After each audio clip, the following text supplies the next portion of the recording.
നമുക്ക് സാധിക്കണം. അതിന് സാധാരണക്കാർക്ക് കഴിയണം, ചെറുപ്പക്കാർക്ക് ഞെട്ടി ഉണരാൻ കഴിയണം. സുബൈ ബാങ്ക് കേട്ടിട്ടല്ല, അതിനും അരമണിക്കൂർ 1 മണിക്കൂർ മുന്നേ ഉണർന്ന് കരയാൻ, ദുആ ചെയ്യാൻ കഴിയണം. ഇനി ഏത് കാലത്താണ് നമ്മളത് ചെയ്തു തുടങ്ങുന്നത്?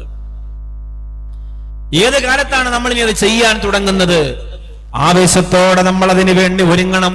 പുന്നാര ഹബീബ് പറയുകയാണ്, ആ തഹജ്ജുദിന്റെ സമയത്ത് കൈനീട്ടിയിട്ട് എന്റെ പടച്ച റബ്ബ് ദുആ സ്വീകരിക്കാതിരിക്കൂല. അല്ലാഹുവിന് ലജ്ജയാണ്.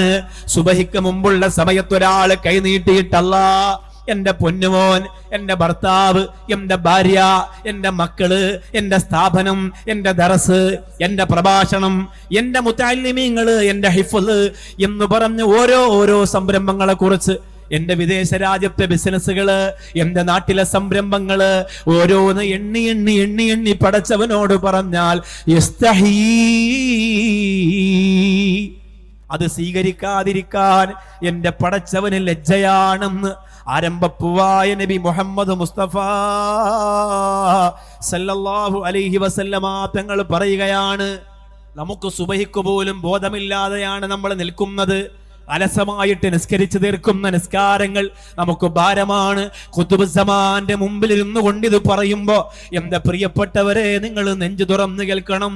അല്ലാഹുവിന്റെ നരകത്തിൽ ഏറ്റവും വലിയ കഠോരമായ ശിക്ഷ ഏറ്റുവാങ്ങി കത്തിയമരുന്ന ഒരു സംഘത്തെ കുറിച്ച് അവർക്ക് എന്തുകൊണ്ടാണ് ഇത്രയും വലിയ ശിക്ഷ ലഭിച്ചതെന്ന് ചോദിക്കുമ്പോ അവരെ കുറിച്ച് പറയപ്പെടുന്നത് അല്ലദീന നാമോ യനാമു അൻ സ്വലാത്തി സുബ്ഹി, സുബഹി നമസ്കാരമില്ലാതെ കിടന്നുറങ്ങുന്നവരാണവര്. എന്റെ ചെറുപ്പക്കാരാ, മമ്പുറത്തെ മണ്ണിൽ വന്ന് മടങ്ങി പോകുന്നവരെ, സുജൂദിന്റെ മണം നെറ്റിയിൽ പടരാത്ത ഒരു സുബഹിന്റെ സമയം നിനക്ക് നഷ്ടപ്പെട്ടു പോകാൻ പാടില്ല. അതാണ് വിജയം വരുന്നത്. അതില്ലാത്തത് കൊണ്ടാണ് നമുക്ക് തമ്മിലടിക്കാൻ തോന്നുന്നത്, ചേരിതിരിവുണ്ടാകുന്നത്, കുടുംബങ്ങളിൽ, പള്ളികളിൽ, കമ്മിറ്റികളിൽ പ്രശ്നങ്ങൾ ഉണ്ടാകുന്നത്. ആ സമയത്ത് എഴുന്നേറ്റിരുന്നു കൊണ്ട് ദുആ ചെയ്യുന്ന ഒരു മനുഷ്യന്റെ ഖൽബിന് അല്ലാഹു റബ്ബുൽ ഇസ്സത്ത് വല്ലാത്ത പ്രഭ കൊടുക്കുന്നതാണ്. നമ്മൾ പറയുമല്ലോ, ഓരോരുത്തരെ മരണപ്പെടുമ്പോ മാണിയൂർ ഉസ്താദിന്റെ മുഖം നോക്കിയിട്ട് പറഞ്ഞു, വല്ലാത്ത പ്രഭ. സൈനുൽ ഉലമയുടെ മുഖം നോക്കിയിട്ട് പറഞ്ഞു, വല്ലാത്ത പ്രകാശം. ദാറുൽ ഹുദയുടെ തിരുമുറ്റത്ത് ഞാനും വന്ന് തിരുവനന്തപുരത്ത് നിന്ന് ആ പൂമുത്തിനെ കാണാൻ. ഞാനെന്ന് കാണുമ്പോൾ മുതഅല്ലിമീങ്ങളാണ് ഏറ്റവും അധികം കരയുന്നത്. സുബ്ഹാനല്ലാഹ്.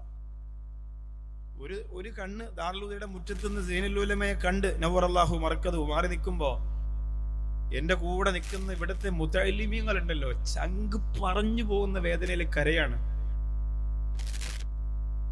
ആ മക്കളുടെ ദുആ പോരെ, എന്തിനാ പിന്നെ ഒരുപാട്?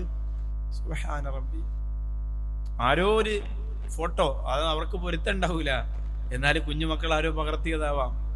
അത് കണ്ടിട്ട് കുതിതീരാത്ത വിധം ആ മുഖത്തിന്റെ ശോഭ.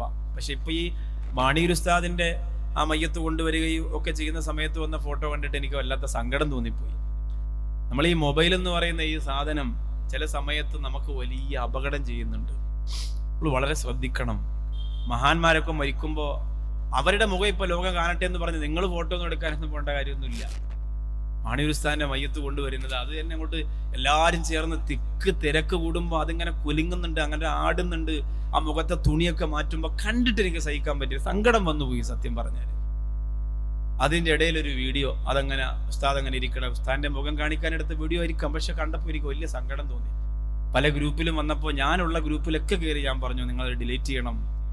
വേറൊന്നുമല്ല, നമുക്ക് കാണുമ്പോൾ നമ്മുടെ മനസ്സിലൊരു വിഷമം വരികയാണ്, ഒരു പൊരുത്തക്കേട് പോലെ അങ്ങനെ കുലുക്കിയും മാറ്റിയൊക്കെ. കാരണം അത് ആ സമയത്ത് അവർക്ക് ശ്രദ്ധിക്കാൻ പറ്റിയില്ല, ആയിക്കോട്ടെ. പക്ഷെ അത് പകർത്തിയെടുത്ത് ലോകത്തേക്ക് കൊടുക്കണോ? ആരോ ചെയ്തതാണ്, അള്ളാഹു പുറത്തു കൊടുക്കട്ടെ. നമ്മൾ വളരെ ശ്രദ്ധിക്കണം ഈ വിഷയങ്ങളൊക്കെ. നമ്മുടെ കയ്യിലിരിക്കുന്ന മൊബൈൽ എന്ന് പറഞ്ഞാൽ നമുക്കങ്ങനെ ഇഷ്ടമുള്ളതൊക്കെ ഒപ്പിയെടുക്കാൻ വേണ്ടി കൊണ്ടു നടക്കേണ്ടതല്ല, നമ്മുടെ ആവശ്യങ്ങൾ നടത്താനാണ്. ഒരുപാട് കാര്യങ്ങളുണ്ട് അതിനെക്കുറിച്ച് പറഞ്ഞാൽ. പക്ഷെ നമ്മൾ അദബാണ് നമുക്ക് വേണ്ടത്, മര്യാദ. അതില്ലെങ്കിൽ എത്ര ഇൽമു പഠിച്ചാലും നമ്മൾ തോറ്റു.